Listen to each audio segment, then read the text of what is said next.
প্রতিটি মানুষ জীবনের পথে একা চলতে পারে না। আমাদের সবাইকে কখনো না কখনো সাহায্যের প্রয়োজন হয়। একজন মানুষের পাশে দাঁড়িয়ে থাকা তার জীবনের সবথেকে বড় উপহার হতে পারে।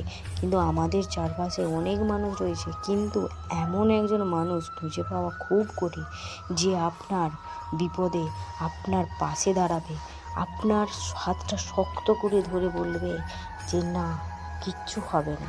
এইটুকু কথা বলার মতনও মানুষ এখন পাওয়া যায় না। তাই আপনার প্রিয় মানুষটাকে আপনি একটু সময় দিন এবং আপনি তার হাতটা শক্ত করে ধরুন। যখন সে ভেঙে পড়ছে দেখছেন, একটু যান তার পাশে, একটু সাহস দিন যে না, কিছু হবে না, আমি তোমার পাশে আছি, আমি তোমার হাতটা শক্ত করে ধরে আছি। এই মানুষটা পাওয়া খুব কঠিন। তা ভিডিওটি ভালো লাগলে অবশ্যই একটি চ্যানেল লাইক করবেন এবং চ্যানেলটিকে সাবস্ক্রাইব করবেন।